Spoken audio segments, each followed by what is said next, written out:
My channel. आज हम बात करने वाले हैं गंजापन का ट्रीटमेंट क्या होता है। आप जैसे जानते हैं कि गंजापन का सबसे कॉमन कारण हार्मोनल हेयर लॉस होता है, जिसको एंड्रोजेनेटिक एलोपेशिया बोलते हैं। इसमें आदमी औरत बराबर सफ़र करते हैं। औरतों को ज़्यादातर पीरियड्स जब आपके ख़त्म होने वाले होते हैं, जिसको मेनोपॉज कहते हैं, ये तब ज़्यादा दिखता है, और जिनको पीसीओएस होता है उनमें पहले आता है। आदमियों में ये यंग एज से आजकल दिखने लगा है because of stress, lifestyle, smoking and obviously genetic predisposition जिसको रहता है उसको अर्ली एज पे आ रहा है। पिछली वीडियो में हमने सारे पॉइंट्स कवर किए थे। आप ये जानते होंगे कि आदमियों में इसकी सिवियरिटी 7 ग्रेड में हम क्लासिफाई करते हैं, औरतों में 3 में होता है। अब बात करते हैं कि इसका ट्रीटमेंट कब तक चलता है और हमें और क्या क्या चेंजेस करने होते हैं। तो ये जो ट्रीटमेंट होता है गंजापन का, ये आपको लाइफ लॉन्ग करना है, जब तक आपको अपने रिजल्ट्स मेंटेन करने हैं।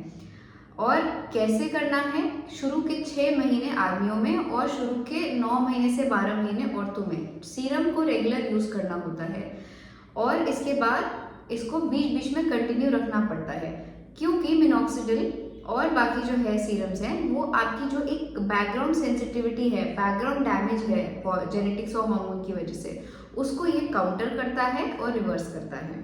तो आपका ट्रीटमेंट चलना है रेगुलर। जैसे आप तेल लगाते हैं, हेयर स्पा लेते हैं, उसी प्रकार आपको सीरम भी रेगुलर यूज़ करना होता है। बहुत सारे पेशेंट्स को ये भ्रांतियाँ होती हैं कि इन दवाइयों से डैमेज ज़्यादा होता है बालों में, ये साइड इफ़ेक्ट देते हैं, ये और बाल झड़ाते हैं, और छोड़ने के बाद और ज़्यादा बाल झड़ते हैं। तो ऐसा नहीं होता। यूएस की एफडीए जो स्टैंडर्ड बॉडी है, मेडिकल बॉडी जो सारी दवाइयाँ अप्रूव करती है, उसने मिनॉक्सिडिल को best treatment of androgenetic alopecia करारा है, और वहाँ पे रेगुलर बहुत सारे पेशेंट्स इसको यूज़ करते रहते हैं। दवाई को रेगुलर यूज़ करना होता है शुरू के 6 महीने, डेली एक बार। अगर आपका बाल गंजापन कम है और अगर सीवियर है तो और ज़्यादा फ्रीक्वेंसी में और स्ट्रेंथ में यूज़ करना होता है। आगे की वीडियो में हम बात करेंगे इसके बारे में। और इसको 6 महीने बाद या लेडीज़ में 9 या 12 महीने बाद जब हम इसको रिड्यूस करते हैं फ्रीक्वेंसी में, तो इसको हम हफ्ते में 2 से 3 बार या 1 बार, डिपेंडिंग ऑन आपका इनिशियल ग्रेड क्या था, वैसे हम रिड्यूस कर देते हैं, क्योंकि प्रोसेस तो ऑन गोइंग है। तो इसको हमें रेगुलर में उसको रिवर्स करने के लिए यूज़ करना पड़ेगा। और बीच में जैसा पिछली वीडियोस में आपने सुना होगा, जैसे एक्यूट टीलोजिन है, जब आपका हेयर फॉल थोड़ा बढ़ जाता है तो इसका इफेक्ट आपको दिखेगा, बट थोड़ी शेडिंग जो नेचुरली बॉडी की होनी है वो बढ़ जाएगी। तो उस टाइम पे और रेगुलर यूज़ करके आप 2 से 3 महीने में वापस अपनी जो हेयर डेंसिटी लेवल है वो अचीव कर सकते हैं। सो बात अब करते हैं अबाउट ग्रेड 1 और 2 मेल्स में गंजापन की, और लेडीज़ में पहले ग्रेड के गंजापन के लिए। इसमें लेडीज़ को और जेंट्स को बेसिक हेयर सीरम्स यूज़ करने चाहिए। इसमें सबसे मेन कंपोनेंट होता है मिनॉक्सिडिल का। अब मिनॉक्सिडिल क्या है? मिनॉक्सिडिल एक दवाई है जो वैसे ब्लड प्रेशर में हम यूज़ करते थे, बट उसमें फ़ायदा देखा गया हेयर ग्रोथ में भी, क्योंकि ये ब्लड चैनल्स जो आपके हेयर रूट्स पे होते हैं उनको खोलता है। तो ब्लड सप्लाई बढ़ने की वजह से आपके हेयर को ज़्यादा न्यूट्रिशन और ग्रोथ फैक्टर्स मिलते हैं, जिस वजह से आपके बालों की ग्रोथ और डेंसिटी 3 महीने में इम्प्रूव हो जाती है। और जब तक आप इसको यूज़ करते रहेंगे तब तक बालों की डेंसिटी अच्छी बनी रहेगी। इसको आपको 6 महीने या 9 महीने के बाद भी बीच बीच में यूज़ करना है, ताकि आपने जो अच्छा रिजल्ट पाया, जिसमें आपने वापस अपना एनर्जिन का परसेंटेज 90% कर लिया, डेंसिटी बढ़ा ली, ग्रोथ की स्पीड बढ़ा ली, इसी को फिर आपको बीच बीच में सीरम यूज़ करके, जैसे आप तेल लगाते हैं उसी के रिप्लेसमेंट में सीरम लगा के मेंटेन कर सकते हैं। दूसरे कंपाउंड्स आते हैं जो हम मोस्टली फर्स्ट ग्रेड ऑफ एलोपेशियाज में देते हैं, मेल्स और फीमेल्स में, वो होते हैं पेप्टाइड्स। जैसे हमारा हो गया रिडेंसिल, कैपिक्सिल, कैपिलिया लॉन्गा एक्सट्रैक्ट, और हमारा एमिनेक्सिल। बहुत सारे ऐसे कंपाउंड्स अब मार्केट में आ गए हैं जो प्रॉमिसिंग रिजल्ट्स देते हैं टेम्पररी हेयर लॉस में, जो एक्यूट टीलोजिन होता है, और स्ट्रेंथनिंग करते हैं उन बालों का जिनमें हार्मोनल डैमेज होता है। तो ऐसे सीरम्स आपको रेगुलर ऑन एंड ऑफ हफ्ते में 2 से 3 बार यूज़ करने चाहिए अपनी हेयर की स्ट्रेंथ के लिए। फिर आता है 3rd और 4th grade of hair loss, और फीमेल्स में 2nd ग्रेड। तो थर्ड फोर्थ ग्रेड में क्योंकि ज़्यादा सीवियर लॉस होता है, जब आपके बाल श्रिंक हो जाते हैं, पतले हो जाते हैं ज़्यादा, एक बालों के गुच्छा जो फॉलिकुलर यूनिट होता है उसमें 3-4 बालों के बदले 1 या 2 बाल निकलते हैं और आगे में गंजापन दिखने लगता है या वर्टेक्स पे गंजापन दिखने लगता है, उस स्टेज में हम टैबलेट्स देते हैं। ये DHT इनहिबिटर्स होते हैं और इसमें ओरल मिनॉक्सिडिल होता है। स्टडीज में पाया गया है कि ओरल मिनॉक्सिडिल का 10 से 20% बेटर इफेक्ट है कंपेयर टू आपका लगाने वाला सॉल्यूशन मिनॉक्सिडिल का। और DHT इनहिबिटर्स क्योंकि ज़्यादा हार्मोन का प्रभाव आपके बालों की जड़ों में होता है, तो उनका यूज़ अर्ली डैमेज को, जो स्कारिंग है, डैमेज है बालों के अराउंड, जिस वजह से परमानेंट श्रिंक हो जाते हैं और आपके फॉलिकल लॉस है, वो प्रिवेंट करता है और 6 महीने के बाद आपकी डेंसिटी को बिल्कुल नॉर्मल कर सकता है अगर आपका early grade of hair loss है। तो थर्ड और फोर्थ ग्रेड में हम टैबलेट विद सीरम प्रेफर करते हैं। इसका जो ट्रीटमेंट होता है 6 से 9 महीने तक एक्सटेंड कर सकता है और फिर इसको सीरम से आपको मेंटेन करना है।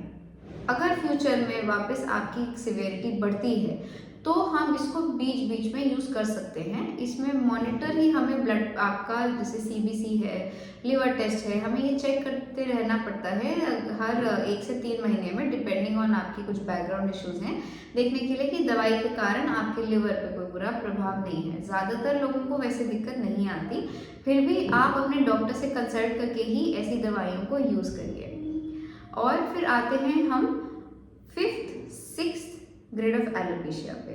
अगर कोई पेशेंट मेरे पास 5th ग्रेड या 6th ग्रेड में आता है और उनको 3rd या 4th ग्रेड तक जाने में सेटिस्फैक्शन है, तो मैं प्रेफर करती हूँ अगेन टैबलेट्स एंड सीरम। उसके साथ मैं PRP, GFC, stem cell therapy, exosomes, ऐसे एडिशनल ट्रीटमेंट्स भी एडवाइस करती हूँ पेशेंट्स को।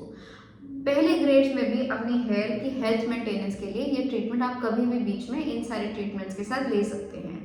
बट अकेला ये ट्रीटमेंट्स आपके हेयर की बूस्टिंग में कम इफेक्टिव होंगे, क्योंकि जो मेन कॉज आपके रूट में जेनेटिक है और हार्मोनल है, उसके लिए आपको सीरम्स यूज करते रहने होंगे। GFC, PRP एडिशनल है जो आपको 15 से 30% तक और एक बूस्ट ग्रोथ में दे सकता है। तो जिनके सीवियर हेयर फॉल है उनके लिए, जिनका सीवियर लॉस है उनके लिए 3rd स्टेज से ही ये अच्छा रहता है, बट 5th और 6th स्टेज में डेफिनेटली एक्स्ट्रा कराना चाहिए। बट अगर आप मुझसे पूछें बेस्ट क्या है 5th 6th ग्रेड में, हेयर ट्रांसप्लांट, क्योंकि आपके बाल में परमानेंट डैमेज आ चुका है, काफ़ी जगह से आपके बाल जा चुके हैं, तो बीच बीच में गैप्स परमानेंट हो गए हैं। यहाँ पे ग्रोथ पोटेंशियली आएगी भी तो बहुत पतली आएगी, मोटी नहीं होगी, क्योंकि आपके फॉलिकल के आसपास डैमेज पक्का हो गया है, स्कार बन गया है। तो इसीलिए ऐसे ग्रेड्स में बेटर डेंसिटी के लिए, पीछे की जो हेयरलाइन खिसक गई है आगे लाने के लिए, वर्टेक्स को अच्छे से भरने के लिए हेयर ट्रांसप्लांट बेस्ट है। बट आप सर्जरी अगर नहीं चाह रहे, या आपका जो डोनर एरिया है यानी आपके सर में पीछे वाला पार्ट, यहाँ पे बाल में भी फर्क आने लगा है, डेंसिटी कम है, या आपको नहीं कराना सर्जरी, फिर आप टैबलेट, सीरम और बाकी इंजेक्टेबल ट्रीटमेंट्स को कंसिडर कर सकते हैं। फाइनल आता है 7th grade of hair loss. ये सबसे एडवांस होता है। इसमें आपको हेयर ट्रांसप्लांट के अलावा या फिर दूसरे नॉन सर्जिकल ट्रीटमेंट्स क्या ऑफर करते हैं हम, इसमें आता है आपका स्कैल्प माइक्रो पिगमेंटेशन। हम बारीक बारीक डॉट्स बनाते हैं खाली जगहों पे। अब आपको सर्जरी नहीं करानी तो आप पिगमेंट वहाँ डलवा सकते हैं, एक छोटा सा डॉट जैसे फोटो में दिख रहा है, तो ये लगेगा जैसे यहाँ डेंसिटी है दूर से। दूसरा है आर्टिफिशियल हेयर फाइबर्स, ये भी हम इम्प्लांट करते हैं, बट ये सर्जिकल है। फिर आता है हमारा हेयर पैच, हेयर वीविंग, तो इसमें हम एक एक बाल के साथ एक एक फाइबर हम ऐसे निट कर देते हैं, और हम विग्स, पैचेस, ये सब एक्सटेंशंस यूज़ करके पेशेंट को नॉन सर्जिकली हम यहाँ पे एक कवरेज दे देते हैं। अगर आप नेचुरल बालों की तरफ जा रहे हैं जो ज़्यादा सस्टेनेबल है, तो फिर आप बॉडी हेयर ट्रांसप्लांट भी कंसिडर कर सकते हैं, जिसमें आपका chest hair, under arm hair, even आपके प्राइवेट एरिया का हेयर जो काफ़ी मोटा और काला होता है, इस एरिया को भी हम आपके 6 से 7 ग्रेड में ट्रांसप्लांट करते हैं। सो ये एक कंप्लीट जनरल ओवरव्यू है आपके बहुत सारे हेयर ट्रीटमेंट्स का अलग अलग स्टेज के हिसाब से। लेडीज़ में भी 3rd स्टेज में हम ट्रांसप्लांट प्रेफर करते हैं फॉर परमानेंट रिजल्ट्स।